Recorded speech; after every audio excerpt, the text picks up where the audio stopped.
अब इस क्वेश्चन को अगर आप पेपर में अटेम्प्ट करेंगे तो पेपर में अटेम्प्ट करने का बड़ा सिंपल सा तरीका है। इंट्रोडक्शन लिखेंगे, इंट्रोडक्शन के बाद आप इसकी रेलिवेंट प्रोविजन लिखेंगे। रेलिवेंट प्रोविजन में जो आपसे पूछा गया होगा उसको आप रेलिवेंट प्रोविजन लिख लीजिएगा और जो दूसरी चीज होगी उस क्रॉस रेफरेंस के तौर पे लिख लेंगे। जैसे अगर आपसे 265 के का पूछा गया है तो वो रेलिवेंट प्रोविजन बन जाएगी और जो इसका क्रॉस रेफरेंस हो जाएगा वो 249 ए बन जाएगा।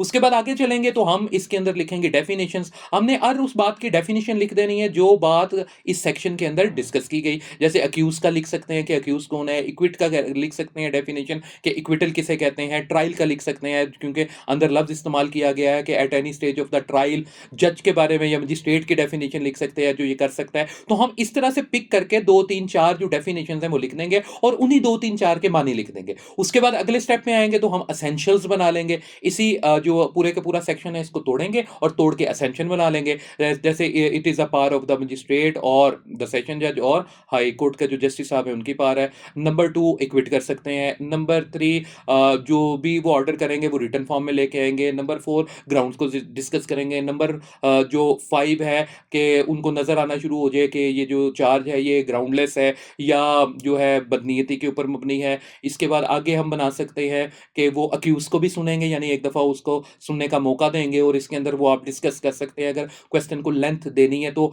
आरडी अटम पाटम का असूल के हेयर द अदर साइड जब तक दोनों फ्रीकैन की बात नहीं सुन लेंगे तब तक आपने नहीं करना और साथ प्रोसिक्यूटर यानी जो इस्तगासा है उसकी बात भी सुनेंगे। तो ये सात आठ हम जो असेंशियल है वो एक एक करके बना लेंगे। पहले हेडिंग लिखेंगे फिर थोड़ी सी उसके अंदर तफसील लिखेंगे। फिर उसके बाद जैसे मैंने आपको दो एग्जाम्पल दी कि नंबर ऑफ एक्यूज यहाँ पे ज्यादा है या एक एक्यूज है तो आप एक या दो उसके अंदर एग्जाम्पल भी पुट कर देंगे तो इनशाला हमारी जो क्वेश्चन है उसकी लेंथ जो है वो पेपर पॉइंट ऑफ व्यू के हिसाब से ठीक हो जाएगी।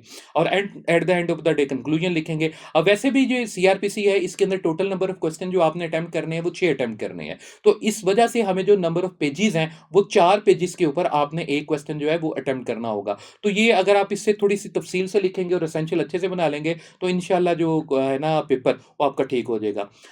अब तक के लिए इतना ही। वॉइस ऑफ प्रीमियर के साथ जुड़े रहिएगा। आपका कोई भी क्वेश्चन है कोई भी क्यूरी है तो आप नीचे कमेंट में हमसे पूछ सकते हैं। इंशाल्लाह नेक्स्ट वीडियो में हम आपका जो भी क्वेश्चन होगा उसका आंसर करेंगे। अस्सलाम वालेकुम।